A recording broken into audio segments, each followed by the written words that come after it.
Hi. It's really nice to see all of you. Thank you so much for coming. I was a little bit nervous about how today was going to look. I thought, well, probably no one's going to show up, maybe a few people here and there. It's so nice to see all of your faces, and I'm so glad that you came. Even though we live in a crazy time, it was kind of interesting. I was watching the video, right, about the family camp, and I was like, it was such a simpler time. Don't have to worry about social distancing and getting a deadly disease and things like that. So I hope that that time returns sooner than later. So I don't have a title of my sermon today, but I'm basically going to be talking about prejudice. And maybe you can get a sense from the video that we played. This man, he's talking about how, there's so many people in the world and so many different situations, and people are suffering, and, why do I not care? Why does it not matter to me?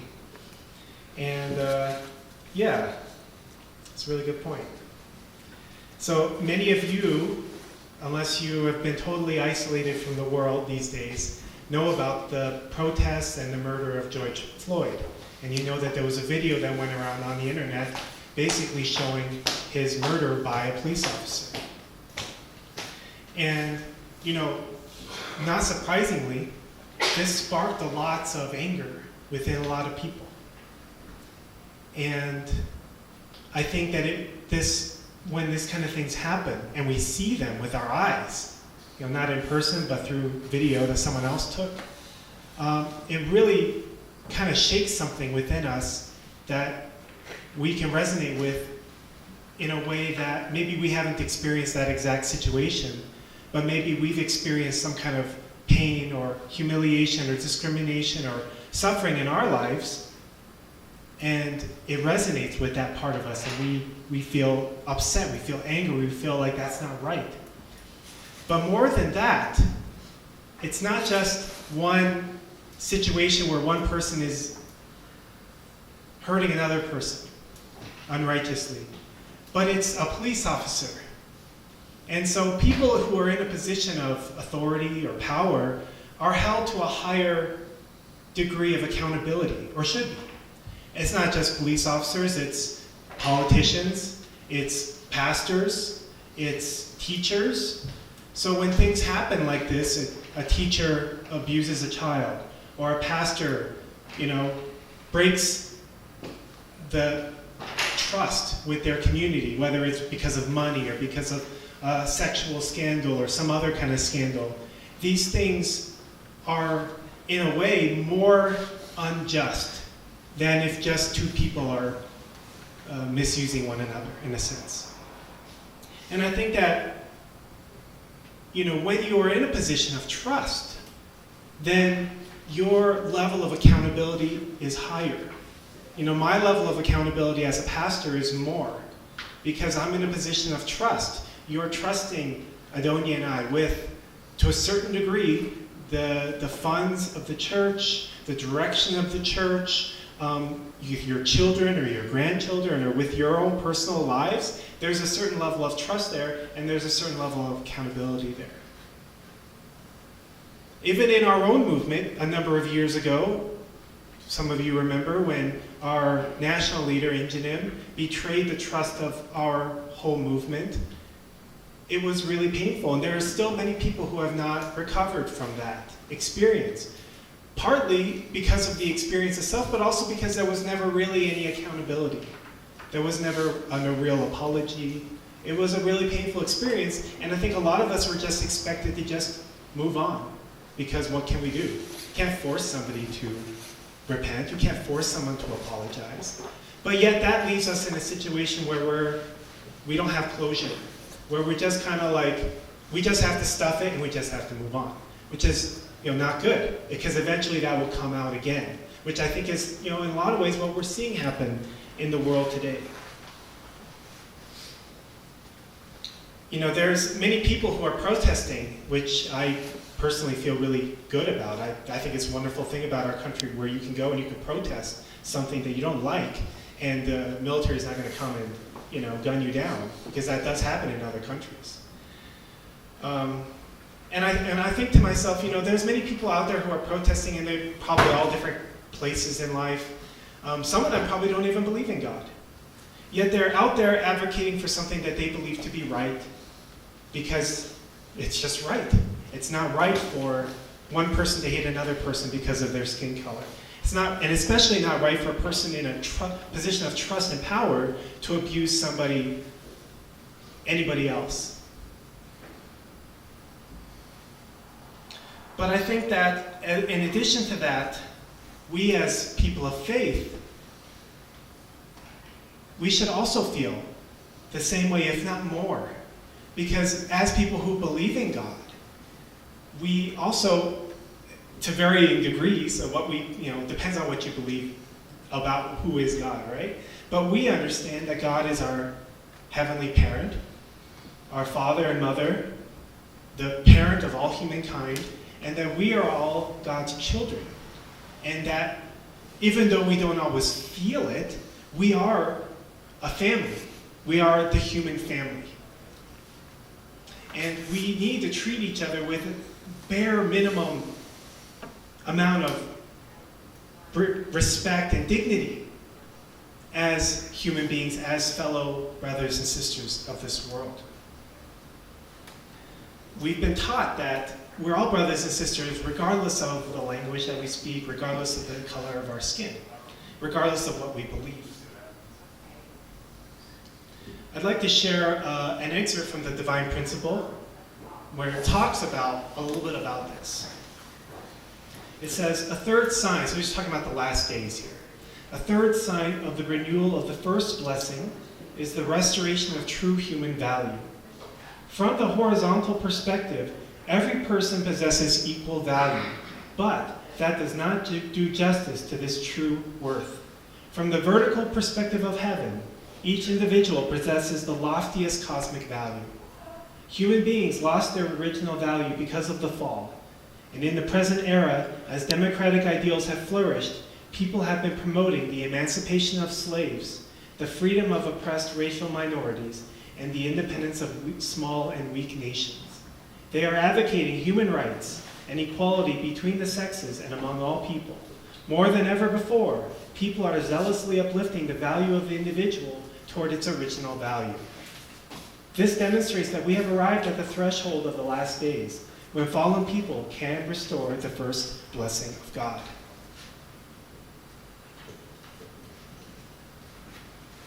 In addition to this, I want to talk about something that's kind of near and dear to our faith, for me, and that is an understanding of God that I have not heard anywhere else. So many of you know that, you've heard many different things about who is God and where is God. God is in heaven, God is in my heart, God is within me, whatever, There's many different perspectives of where is God. Some people say that God is just, he just created us and he's kind of indifferent to the situation of the world. So science is now starting to show us something very interesting about this world that we see. When I look at my arm, right, I see an arm. I see, what's this thing called? A pointer, clicker, presentation clicker, whatever, piece of paper, right? But recently, because of technology, we're able to take a closer look at these things. And we look closer and closer at my hand, and of course you see cells, you see nerves, you see muscle. But then as you go look closer and closer, then you start to see lots of empty space. You see atoms, you see electrons, you see protons, and that's what everything is made out of in this universe, once you get down to the molecular level. And then you get down to the submolecular level, and it gets really crazy. I was reading an article this morning, and that in an experiment with quantum physics, they were able to reverse time, just like on a tiny, tiny scale. But even time is a construct. So, when you get down to it, what is everything made out of? We're realizing now that everything in this world, it looks so solid, it looks so real, but it's like 99.99% empty space. And at the base of everything is energy. Energy creates everything. And that energy is driven to form objects, and people, and things. And the principle teaches us that the energy, the force that drives energy to create matter is God. God is God's heart, and God's, we call it the universal prime energy, is the energy that pushes matter and atoms, electrons, and all these subatomic particles to interact with each other in a way that it creates life. So in a very real sense, I am and you are God. Because everything in us, everything that composes my body, who I am, is created, its origin is God. God is within me. God is within every living thing, and God is within every material thing. God is with you and with you and with you. Also, God feels everything that we feel.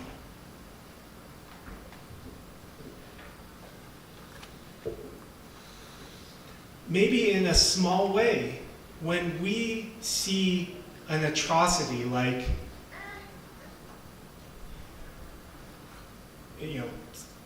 some of the atrocities that we've been seeing recently, it gives us a little bit of an insight into how God feels every minute of every day. Because God can't turn off Facebook, God can't turn off his TV, God can't turn off the news and close his eyes and his heart to the suffering in the world. God experiences it because we are God, and God is within us, and God, essence, he experiences everything that we experience. God experiences every moment the pain of somebody suffering from disease, or because they don't have enough food to eat, or the pain of somebody being trafficked for money, or somebody who had everything that they ever worked for in their life torn away from them, or the pain of living an empty life. God experiences all those things. I think that we can get a sense of what that feels like, because sometimes we feel other people's pain as well, right? If I experience something that someone else is experiencing right now, it strikes something in you. You feel it. It could even be something simple, like somebody getting a speeding ticket, and you're like, I know how that feels.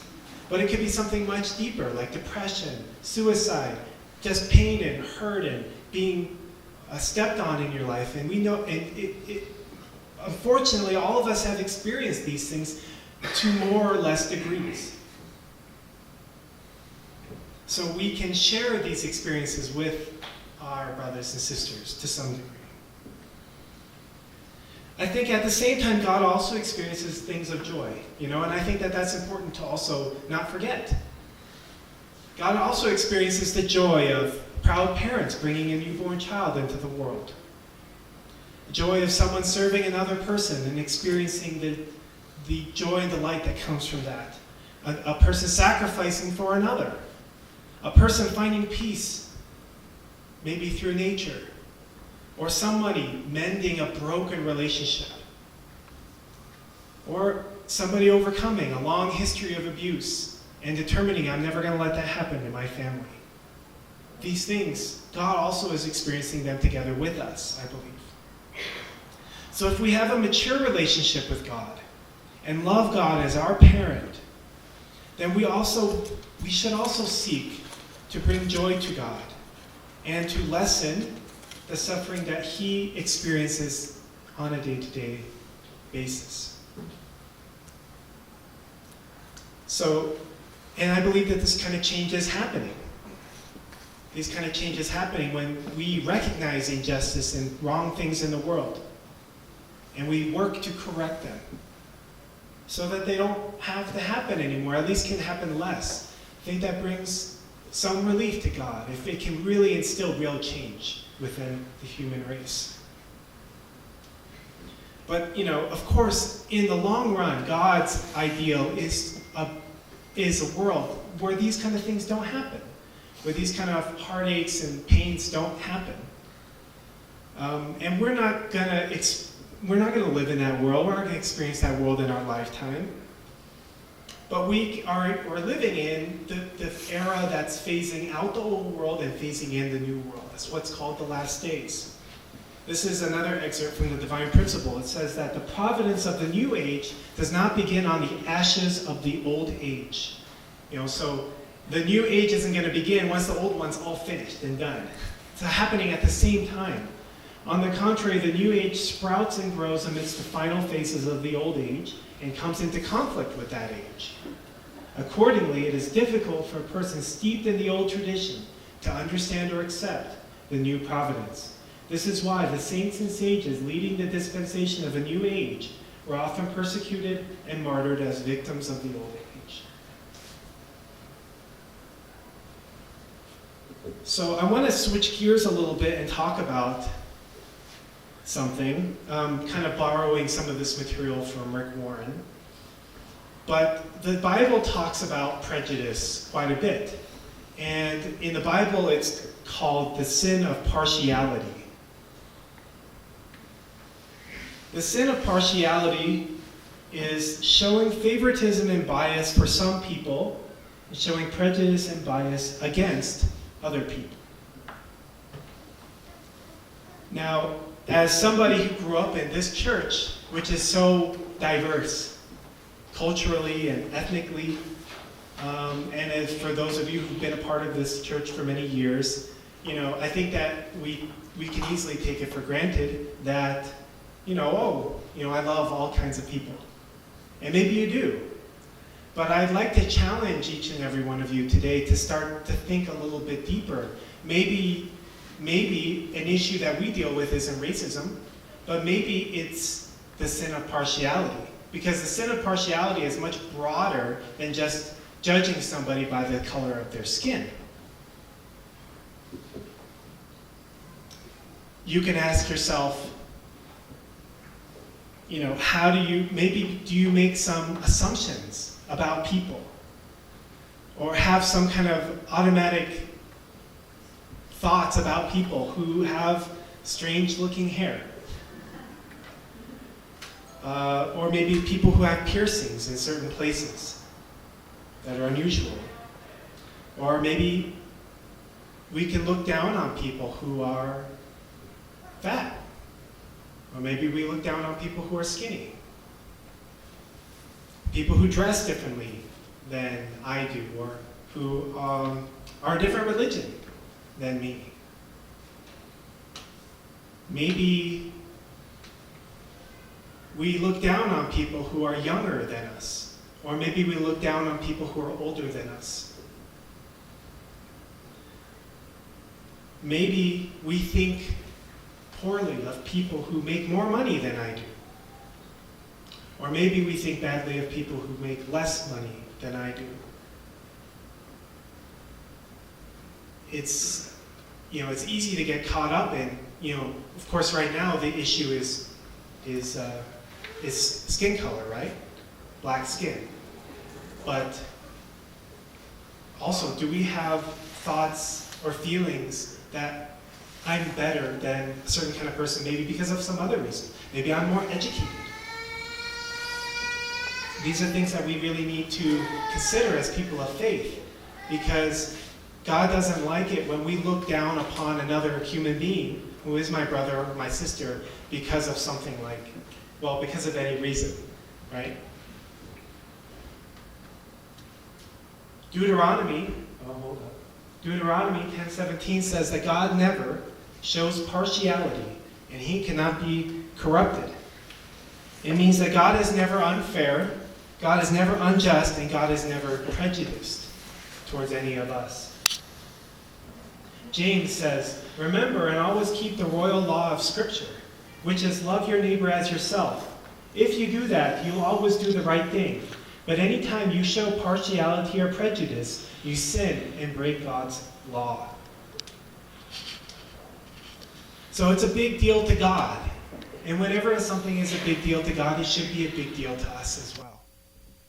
we should never, if we find ourselves looking down on another person, then we need to re-examine our faith, what we believe, and our actions and mindset. I'd like to mention 2 points about prejudice. First of all, prejudice is a rejection of God's creation. This is what God's creation looks like. I'm learning now, because of my wife, about nature. I was never really a nature person when I was young, but because of my wife, I'm learning a lot more about it. When you look at the garden that Adonia has made, there's so many different, even of the same flower, there's so many kinds of flowers. There's so many kinds of bees. There's so many kinds of everything in God's creation. There's nothing that's the same. There's nothing that's just the same. Now, God could have made it that way. God could have just been like, well, we should just have one type of rock, we should have one kind of tree, we should have one kind of flower, and it would have been really boring. But we don't apply that same logic to human beings many times. And, I think that this isn't a blame, this isn't like, oh, go and re-examine your life, kind of a sermon. This is food for thought, okay? We, especially at times of stress, and I think that I can say pretty safely that this has been a stressful time for everybody. Maybe some people more than others, but this whole pandemic thing and now the protests and many different reasons why a lot of people are on edge these days. And it magnifies our insecurities, it magnifies our biases, and also it kind of encourages us, I think, in a sort of a safety mechanism kind of manner, to want to be with people who are like myself. Life is already hard. I don't want to be around people I don't agree with or I don't like, But God created human beings like he created the rest of nature with variety.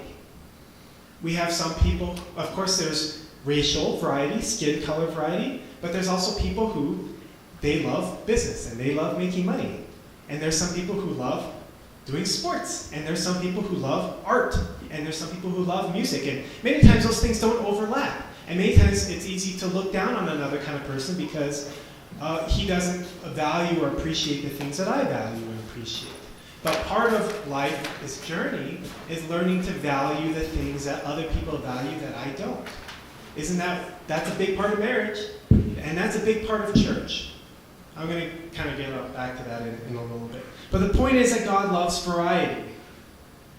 And when we say that I don't like another person because he's different than me, or I don't like a person because of their skin color, or their traditions, or their whatever, then in a way, we are saying to God, I reject your creation. I reject why did you have to make everything so, with variety? You should have made things to be more like me. That's what we're saying to God, in a way.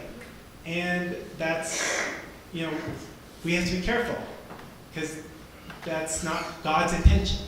That was never God's intention. The second thing is that prejudice is a sign of ignorance. Where are we? There you go. 1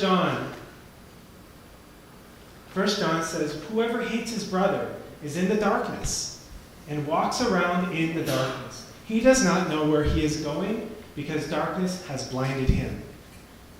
Secondly, from James chapter 3, true wisdom from above is pure, gentle, or peaceful, gentle, friendly, full of compassion, and is free from prejudice and hypocrisy.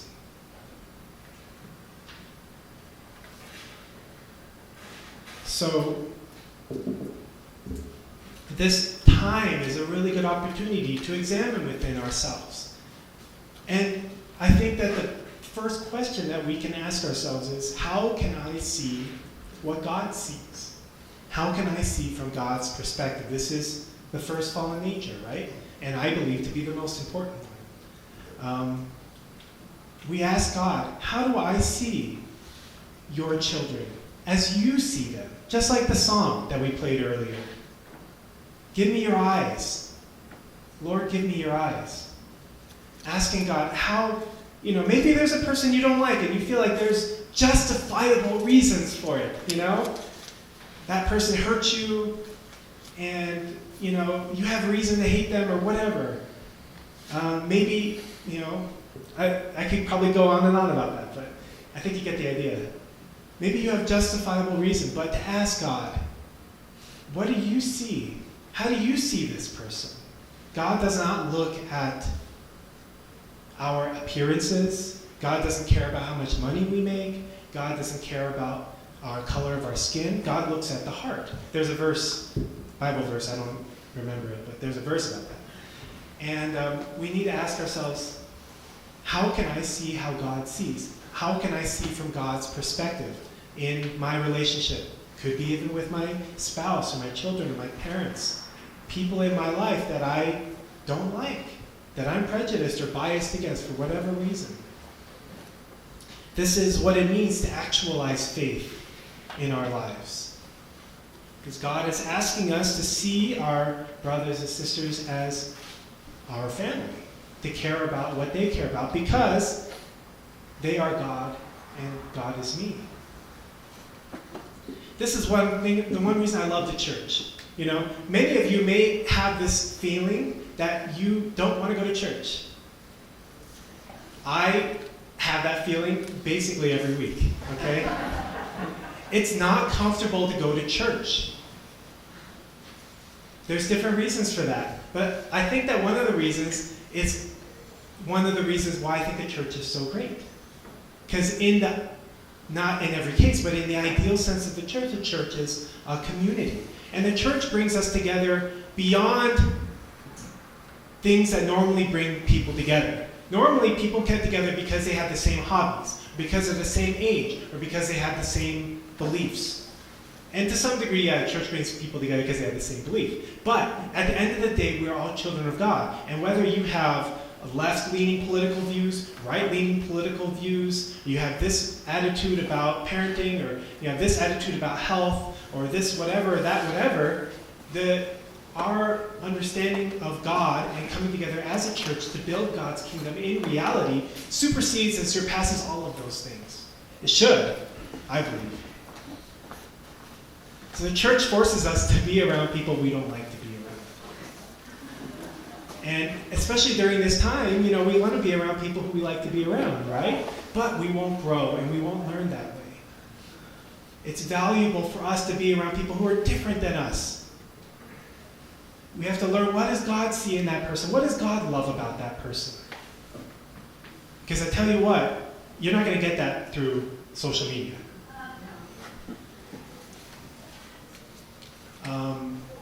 But we have a calling to learn about and love one another, even if you don't agree with that person, even if you don't like that person. You have to ask God, what is it that you love about that person? So I really encourage all of us, myself included, to really look within ourselves. You know, where is my sin of partiality? Where do I look down on other people? Where can I ask God for guidance? And where can I ask God to help me to see how I can love my brother and my sister? So that is my message. Please join me in prayer. Dearest Heavenly Parent, thank you so much for bringing us all together on this Sunday. We are so grateful to be able to gather again after 3 months. And I feel so much bond of heart with all the people here, and also with our brothers and sisters who aren't here today. Heavenly Parent, this world is in so much need of healing, and this world is in so much need of reconciliation. And I pray that as your children and as people of faith, that we can take the lead in being people of reconciliation within ourselves and with our families, within our community, that we can practice loving the world by loving the people who are right in front of us, first of all, Heavenly Parent. And I pray that this world can continue to grow to be your good, ideal world that you have wanted for all of human history, Heavenly Parent, and have never had the chance to experience it up until now. And even now, even though you've experienced some good things in our lives, but there's been so much pain and suffering as well, Heavenly Parent. And I pray that as a community, you can guide us to work towards building a better world, and relieving some of this heartache that is on your shoulders today. And I offer this prayer in my name, Michael Adoni Hendrick, a blessed central family. Amen and Aji.